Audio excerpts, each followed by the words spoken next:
Oh, let me tell you something. Busting makes me feel good.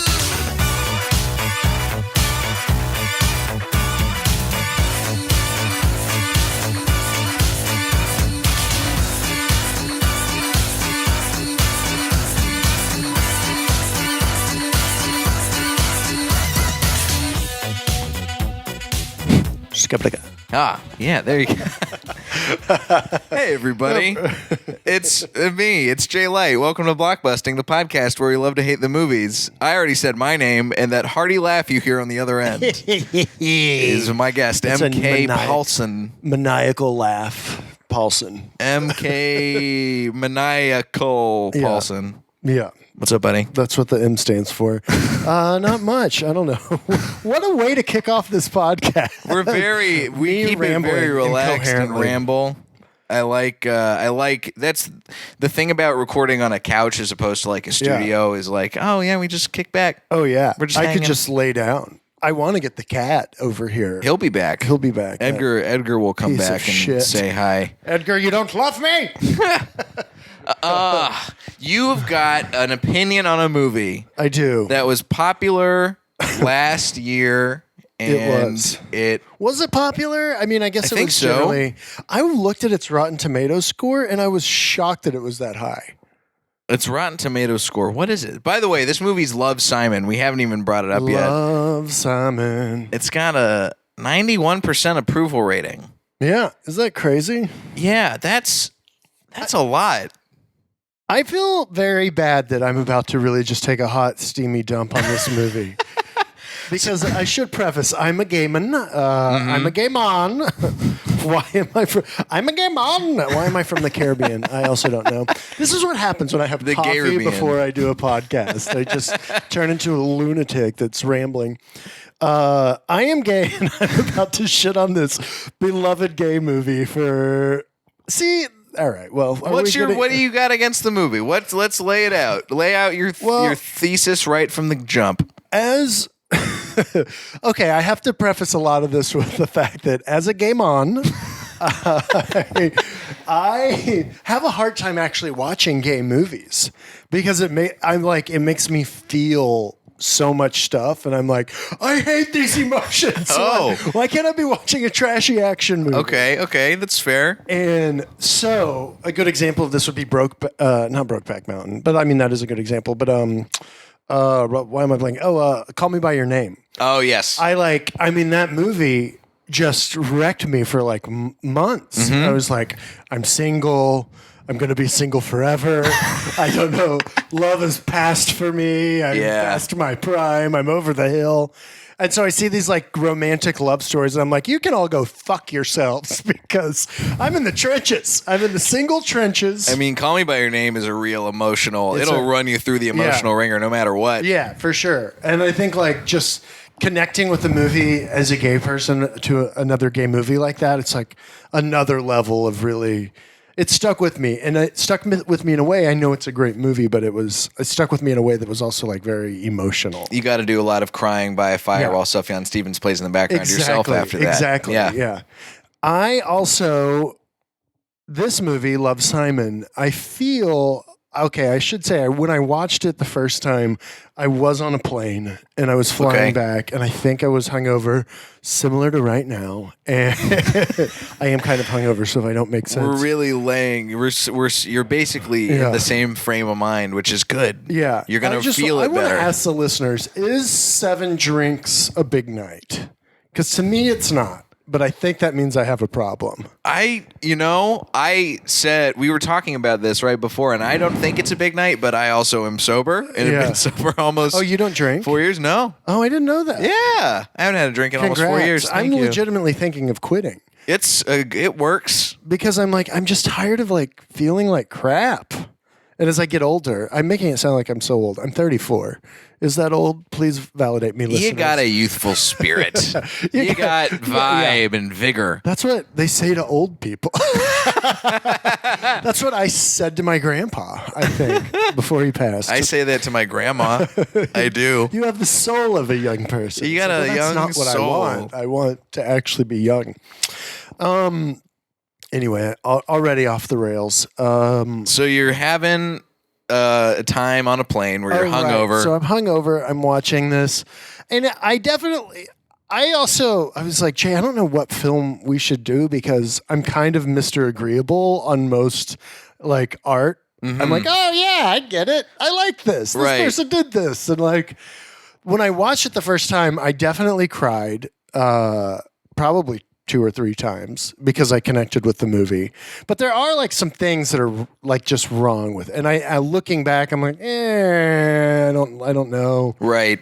But that being said, catch me on another day. Maybe I like this movie. Well, watching a movie on a plane especially for your first time watching a movie on a plane, Yeah. a plane movie experience is very different than a regular movie going experience. Because I don't remember who I should be attributing this to, but it's somebody else. Demi, TV writer guy. I can't pronounce his last name. I don't want to mess it up. I don't want to mess it up, and I don't have it in front of me. But I follow him on Letterboxd. But he.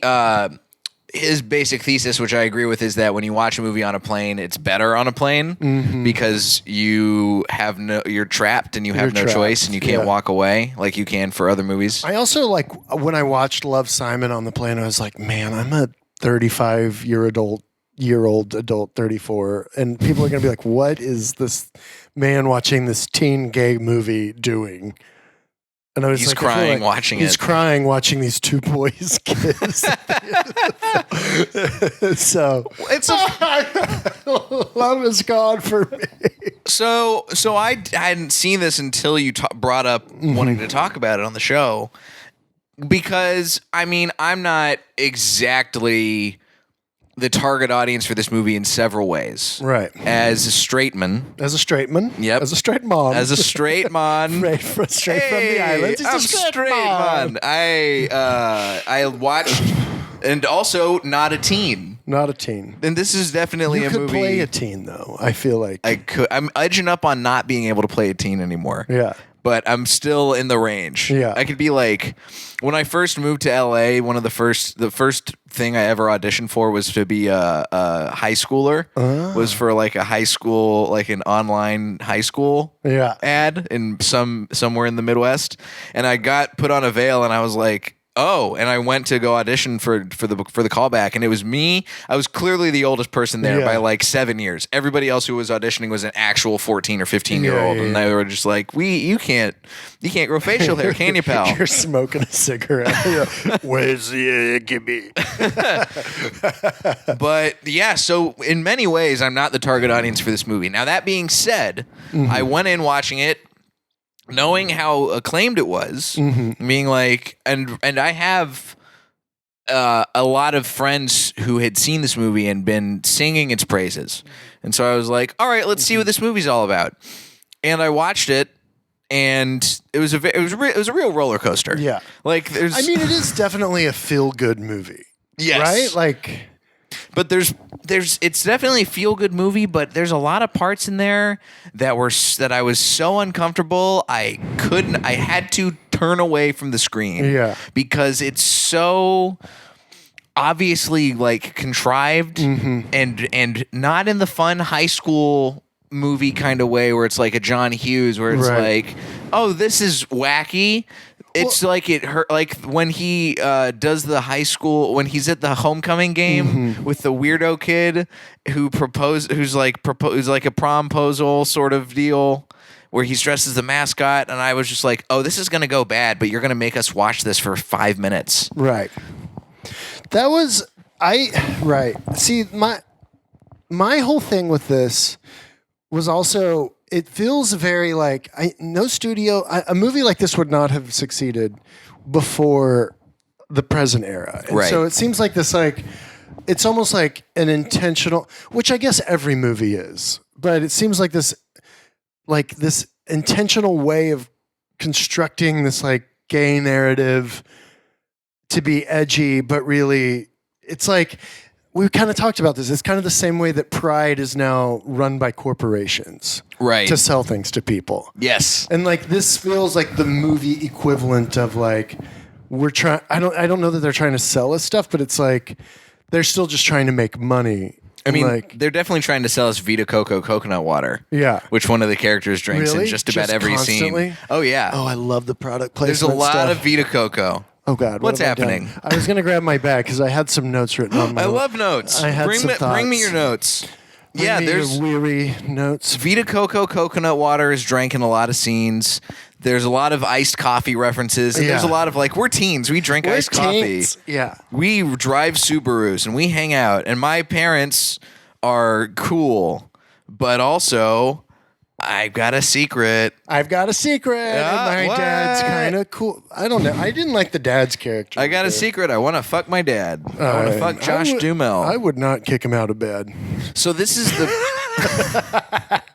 the plot of the movie. It's a 2018 American romantic teen comedy drama about Simon Spear, a closeted gay high school boy who is forced to balance his friends, his family, and the blackmailer threatening to out him to the entire school while simultaneously attempting to discover the identity of the anonymous classmate with whom he has fallen in love online. Okay, here are the chief problems that I have with this movie is it's taking place in the modern day. And there's definitely something to be said about how this movie really would have had a harder time existing 5 or 10 years ago. Right. But it feels like this is a movie that would have been more culturally relevant 5 or 10 years ago. Right. I do think, yeah, had this movie been done 5 or 10 years ago, I don't think my concerns with it would not be what they are right now. Yeah, because it does seems like a opportunist or something. Feels right? like they're cashing in. Right. It just it felt kind of like that. Yeah. Now, I do.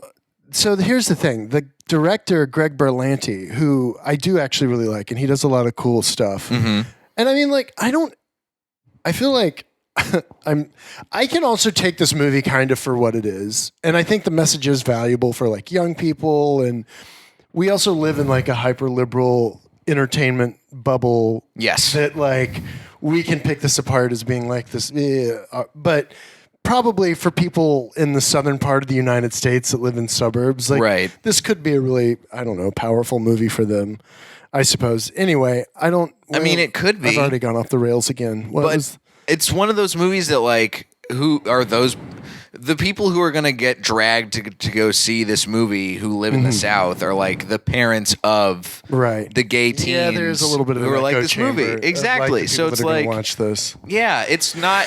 I mean, there are parts of it that I did. Here's you know what I didn't realize until I was looking at the Wikipedia page. So Greg I love that Berlanti. we both have the Wikipedia. We page gotta. rolled up. You gotta pay There's attention. a lot. You gotta these names. Greg Berlanti did not write the script. The script Right. is written by Isaac Aptaker and Elizabeth Berger, and I don't know what else they've done. They don't have their own Wikipedia pages, so clearly not that important. What are they doing? But Greg Berlanti's storytelling, from what I can gather, based on what I know about his work, which is Riverdale and Sabrina and that kind of stuff, is that he sort of has a flair for like the darker, soapy kind of storytelling.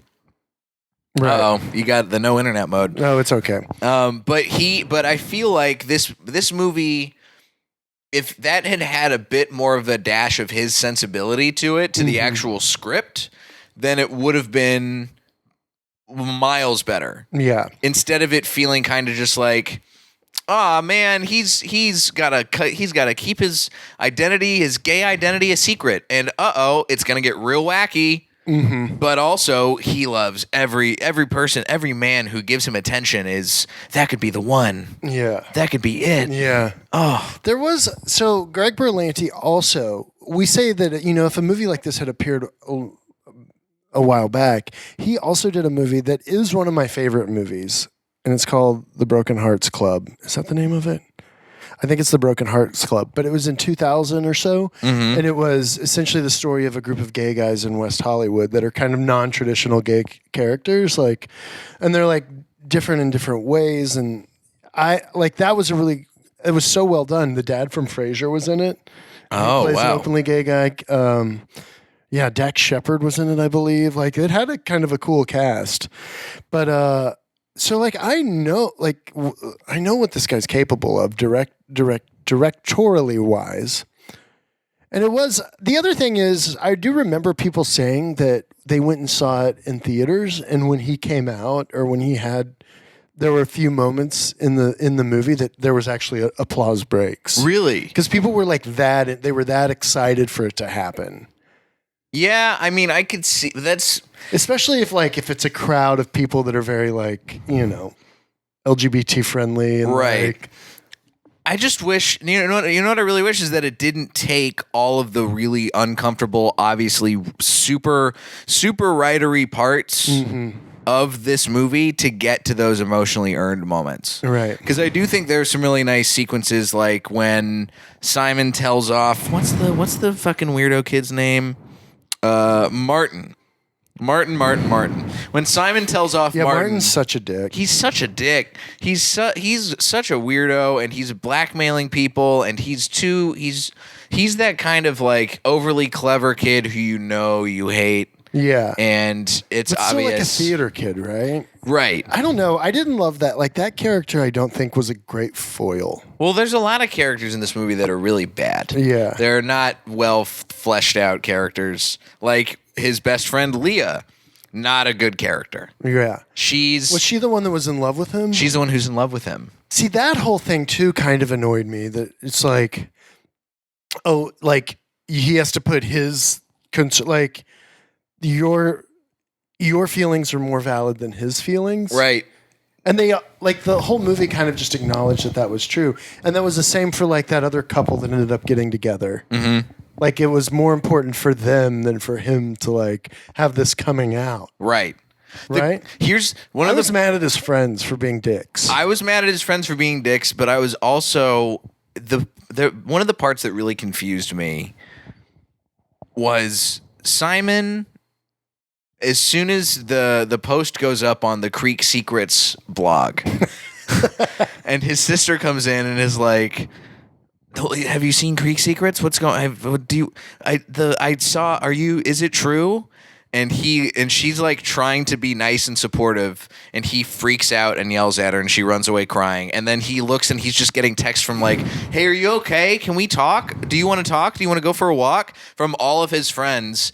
And he throws his phone against a wall and jumps into bed and like huddles under the sheets. And I'm like, you're running. Everyone is supporting you in your life right now and being like, "Hey, are you okay?" And you're shunning them. I do think, though, I kind of agree with him in that moment that he's not coming out on his terms. It was on somebody else's terms, and that's what's kind of humiliating. Which is why that scene with Martin in the parking lot does feel so earned. Yeah. And that scene, I think, is probably one of the best scenes of the whole movie. Yeah. But the part leading up to that, it's just, I don't know.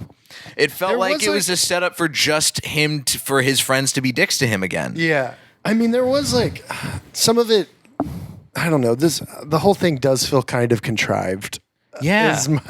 And obviously contrived. And that's the part that gets to me, because there are all these really nice moments by the end of the movie, like the sit down with Jennifer Garner is really nice. I thought she did a pretty good job. That one mom scene. She's a very good. She's a good mom. This is gonna be tough. Is that what what'd she say exactly? Something in that realm. She says he's going to be tough. It's going to be tough, and it's going to be that he's still him, and she reminds him of that. And there's the Ferris wheel scene is kind of nice. Like, it's definitely a little bit too much. Yeah, it's the fact that the entire school is just sitting there watching him, waiting to see who the other gay kid is, who's going to come sit next to him on the Ferris wheel. Is like, this is a lot. And you're cutting to the sassy out kid already, being like, "This is painful." The sassy out kid, that kind of annoyed me too. That Simon's character wasn't more supportive of him. Yeah, or I guess he was, but not really. There was it's weird. See, I guess so. This is one of my other things about this film is this is like a very heteronormative kind of whitewashed. I know his boyfriend was a person of color, right? At the end of the. But there is something about this that's like, this is like, it's kind of like, it's okay to be gay as long as you still have these like traditional relationship structures. Yeah. Right? Does that make sense? That's definitely a vibe that and this even movie like gives at off. the end of the movie, it's like, they're kissing in a car the way like a more mature like straight couple would before they're about to get married or something like that. Right. Does that like it looks like a married couple at the end of the movie. Right. The way they're in a car with their friends. And it just feels, yeah, it's like all of the stuff. I get why this movie is important and why people liked it, but I also am just like, this movie could have been a more impactful movie. Yeah. And not just a piece of, I don't know. It's like, it feels like somebody put a coin into a jukebox that said, Make me a gay teen love story, right. and then they punched a couple buttons, and then they cranked a penny, and then this came out as the. I also want to know if penny. the writers are gay. I don't know. I would love to know if they had Wikipedia pages. If they only. Screenplay by Isaac Aptaker and Elizabeth Berger. I do know Greg Berlanti is gay. So they had a gay director. There's some other parts. What are some of the other parts that I really did not? I also vibe with one other movie. thing that did kind of annoy me, and I'm not one to be like, if it's a gay character, it has to be played by a gay actor. But I do think there was like, even the actor that played Simon is like, he's just a very like upper middle class white kid in a suburb, right? That's like still has a very charmed life, and it's almost like they up the drama. And I'm not saying there's still something about a straight actor playing this like seemingly powerful gay character that I think if they'd have actually found a gay actor, it could have been a little bit more meaningful of a performance. Right. But that being said, I'm not like, oh, it has to, like, I just don't think there also aren't roles for like gay actors. So why? It's like the guy from Glee, Darren Criss, he kind of said, he's like, I'm going to have to stop doing gay roles because I'm taking them away from other gay actors that could do this. Right. So what about if Darren Criss was the lead in this? Going back to playing high schoolers. I don't know. I think I'd still be annoyed by it. Well, Darren Criss, I mean, I don't know. There is a little bit of like, I don't know. In the culture, there is this like, if you play gay, like this shouldn't, was this a risque part for him to play? Probably not. Probably not. Well, that's the thing. It feels because the whole baseline of the movie is, oh, he's just like you. Mm-hmm. He's just like you, straight guys, except he's secretly gay. Yeah, exactly. And he's very straight acting, and he's very like, to the point where there's literally a scene, there's a whole montage where he Googles how to dress like a gay guy. Yeah. And then it's just like, where did you get all these tight fitting shirts from? Yeah, all of a sudden. It's almost like, and the contrast with the character of the openly gay guy that's actually getting beat up at school or whatever, having a hard time at school, is almost like them saying like, oh, he's not that kind of gay guy. Right. Which is shitty. Yeah. Right? They're taking the time to separate him. Right. And be like, he's not that gay. Right. Don't worry, America. Somebody once told me, did you ever watch Will and Grace? No. I've seen like clips, but I've never seen a full episode. So Will is like the main guy, he's the lawyer, and Jack is the other gay guy. And so Jack is much more feminine. But actually, I remember even I think just being a self-loathing young gay person being like, I like Will so much, I would never want to be Jack. But now I'm like, oh, Jack was the best character. And Will's just like so boring. I don't know. Anyway, but there is this, I don't get it. Well, when did you come out? I came out at 23. Okay. So kind of later. What was that like? I mean, it was tough. My parents are like small town Texas people that are, I mean, it's fine. You can actually watch an episode of Amazon Prime's Inside Jokes. I sit down with my dad and talk about being a gay artist, but it actually went pretty well. But I mean, it's still tough. My parents are older. There's just a generational disconnect between like, and I don't know. That's a question for another podcast. Right. Well, do you think if you took your parents to see Love, Simon with you, do you feel like, oh, how would that have gone? Do you feel like this movie's going to do anything to change or chip away at anything about them? I don't think I would ever get them to go, but I do think it would be powerful. I think my dad would take some away from it. I don't know that my mom would. Yeah. That's the But they're, thing. they're 72. I So, mean, that's you're 72-year-old Texan folks. yeah, It's kind of hard to blow torch down that ice a little bit. yeah. But I don't know. Miracles happen every day. I guess like there are movies like these kind of movies have meaning because I don't know. It is more palatable to a general audience. Yeah, and I think at the end of the day, we can't take that away from the movie. Mm-hmm. But there's also just something to be said about like, all right, if you're gonna make a movie, I guess when I had somebody on to talk about Crazy Rich Asians, it's kind of I'm thinking about it now, and it's kind of like the same sort of vibe where it's like, well, cool people who are gay can also make average movies, Right. And this is like, all right, this is where the culture is at now. It's like we can have totally fine teen comedy dramedies Right. that don't really break any ground and don't feel like they have, I don't know. It's almost like it's too normal. Right. In a way that doesn't, and it plays with tropes in a way that's like, I wish that there had been something that was a little bit, there's just something that's not quite,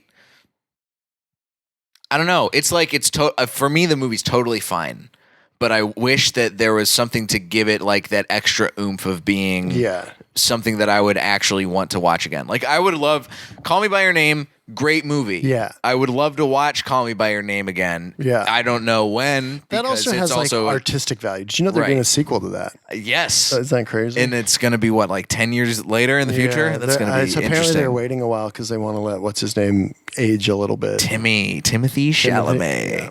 See, if that's the thing, if you had Timothy Chalamet play one of the characters in this movie, maybe not Simon, maybe even if he's the other kid. Yeah, but I also think Timothy Chalamet's a pretty good actor, right? Right, that's the thing is he is an actual good actor. There's a lot of really bad acting in this movie. I mean, part of me thinks that they picked the actor for this movie that they did because of the way he looks. Maybe. I can see it. Like, he's just kind of like a straight white guy, pretty much. Right. Sort of floppy-haired. But he's gay. But he's gay. Oh, my God. But that's the thing. It's like, I wish that there was... You know what? I think that if the writing was a little sharper and not so tropey, and the acting around Nick Robinson as Simon was a little bit stronger, I think that this movie would jump up and be at least like a good movie. Right. Instead of being just like, all right, that was a movie. I do think gay movies are really hard to, I do think it's a hard trope to pull off because there are just so many like dynamics of gay culture that if you people don't talk about like queer people of color and things like that. And like this movie completely skips any part of that culture. Right. Right. Yeah. Like, I guess maybe the classmate that, was he a POC, a person of color? The out gay guy? Yeah. He was a young black teen, Right. who used hair relaxer or a weave of some kind. Yeah.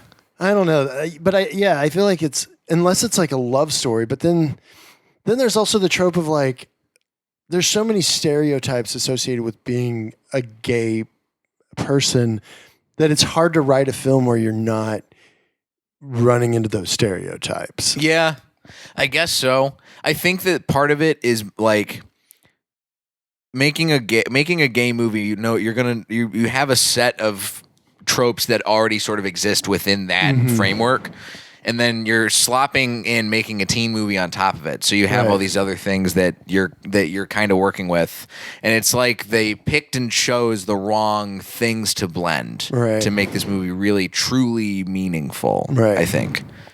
Yeah, I'd agree with that.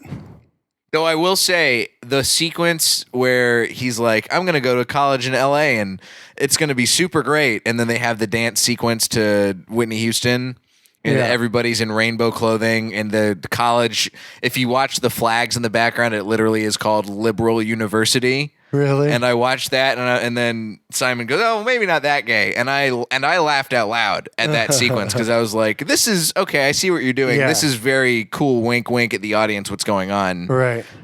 But that's as close as it got to something that felt like, oh, this movie's sort of breaking out a little bit. I don't know, maybe if there was more like metatextual, like fourth wall breaking-y kind of stuff like that. You know what we need? You know what would be interesting to see is the gay version of Ferris Bueller's Day Off. Yeah. Oh yeah, because there's some homoerotic undertones in that one. Oh yeah, with him and his Fred. And Cameron. Yeah. Oh yeah, there's definitely some homoerotic undertones to that. I wonder. He got Matthew. What's his name? Broderick. Yeah, he got a GLAAD award was recognized by HRC for that movie a few years ago. Really? Yeah. I think they had him at the HRC National Dinner in Washington, D.C. He came and spoke, and they honored him for because I think he's played other gay roles too.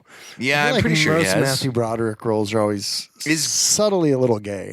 I haven't seen it in a while, so I forget, but is his character in Election gay? The teacher? Oh, yeah. I think he is. I don't it's that kind of thing that if it's not overtly said, it's kind of understood. Yeah. That he's subtly... Just like we know it's under the baseline. Yeah. It's like, I could have seen if in this movie, Tony Hale, I could have seen his character being subtly gay. Also, he was the most subtle as far as like, I'm going to support gay folks because he had the pride lapel pin, and outside of his office, there was a rainbow triangle. Yeah. But that was it. And then he's like, he's showing off internalized homophobia during his scenes too, where it's just like, all right. Right. It's a weird, you guys picked and chose a weird mix of tropes to mix into this thing. Yeah. And then it's like, I don't know. Then it's like, if you do a gay movie and it's like muscly guys or too much sex, I don't know. Like there's just so many, what is an authentic gay story? I don't know. I think that I don't feel like I am as qualified to speak to that as not a gay man. There's been times that what was I? Oh, I don't know if you ever saw the musical Spring Awakening. There's two gay characters, and they're essentially the comedic relief. Okay. And I was like, why does the gay character always have to be the funny like sidekick, or why does? But even now it's like, oh, well, Simon's the main character. And I was like, well, why does Simon have to be like white and heteronormative? I don't know. Will I ever be satisfied with any? Yeah. I don't know. Is there is there a version of this movie? Because that's the thing is now they have, I don't know if you heard, but there is going to be a sequel TV series. Oh, but what's his name to this movie? No, it's going to be on Disney Plus. Wow. The new Disney streaming service coming out. And it's going to be set in the the Love Simon universe. Oh. So there's going to be like a Marvel-esque extended universe of Love Simon gay universe. characters. I wonder if is Simon's character going to be in it, or is it like in the future? I think it's going to be the original talk was about there's a sequel to the book that this is based on called Leah on the Offbeat, which is about the best friend who's in love with him the whole movie. And Catherine Langford was like, yeah, let's make it. I mean, we'll see if we find a good screenwriter for it.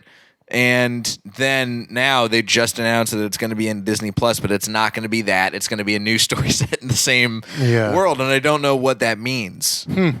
Because it's just going to be called Love Simon, but it's not going to have a character named Simon in it. It's not going to be set in Atlanta. I don't know what it means. Yeah, that's interesting. I don't know what that's going to look like. Let me ask you this. If this movie had been made a little bit more from the perspective of the guy who he winds up with at the end of the movie, what does that look like? I think that would be interesting too, because you really don't get there's not a whole lot of information about that character at all. And he seems like a more interesting character because he seems like he's wrestling with it a little bit more than Simon is. Right. Like Simon's basically just waiting for the time when he is comfortable enough to come out. Right. And the whole premise of the movie for a lot of it is, well, I don't know if it's the right time yet, and I'm figuring it out, blah, blah, blah. But this other guy, we have no idea what his life is like. And Simon walks in on him hooking up with a girl. Yeah. And it's like, well, what do we do here? I'm intrigued.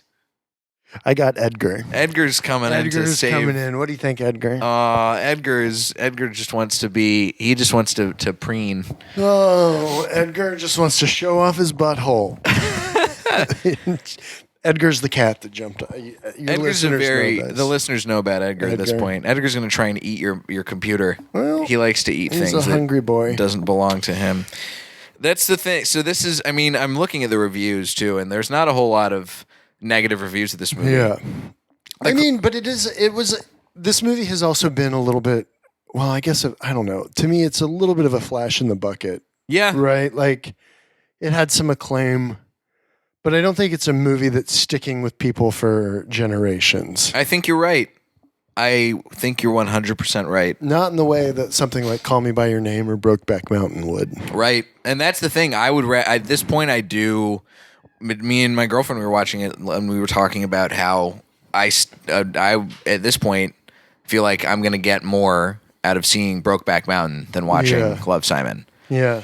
And Call Me By Your Name, same deal. Call Me By Your Name is one of my of the year that it came out. It's a fantastic movie. Mm-hmm. It's in my top 100 somewhere in there. I'd have to look hard to remember where it was, but it's got a deep emotional impact, right? Because it feels like it's a story that earns all of its moments, and in Love, Simon, it just feels too contrived, right? And it feels like, all right, you got there, you managed to come in for a landing, but it was a bumpy ride, right? And I wish that it was pulled off a little bit more artfully and a little bit less predictably, right?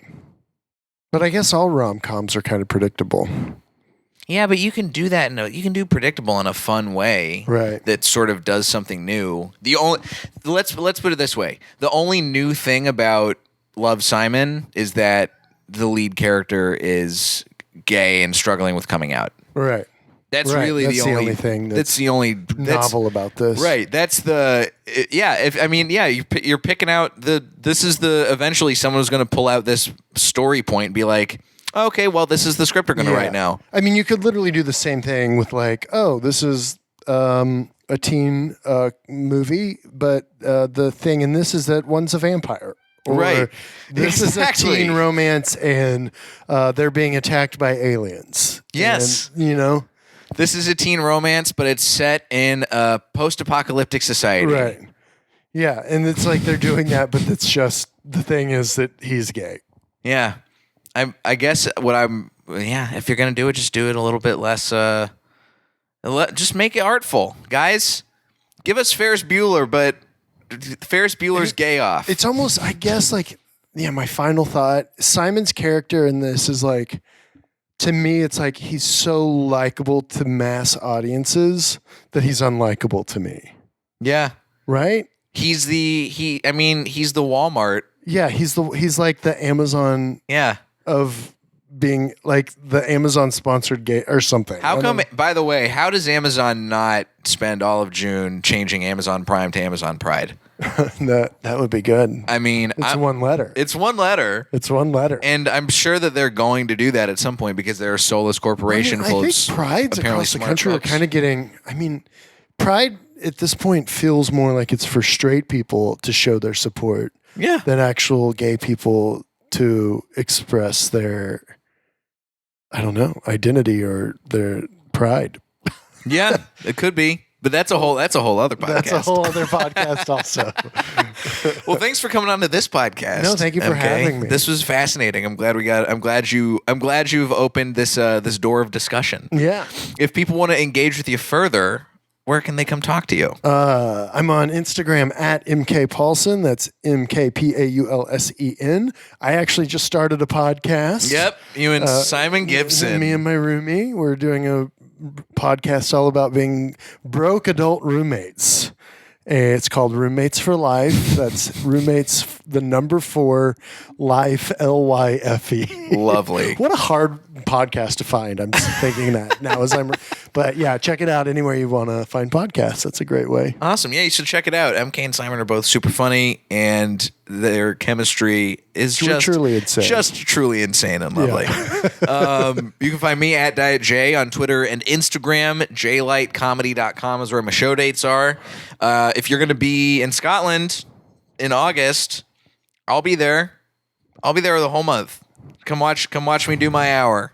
J-Light, Fake It Till You Make It. It's free. It's at 11:45 p.m. every night. Nice. In a hotel's event space. Edgar's coming. Edgar's going to come hang out. Edgar's meowing. Edgar, Meow. come here. And if you like the podcast, tell a friend and join the Facebook group. Edgar's like your Metro Goldwyn Mayer lion. We should get him to be... I'm going to have him do ads. He's going to do my ad reads when I start getting definitely gotta do advertisers. This has been Blockbusting. Go see something good for a change.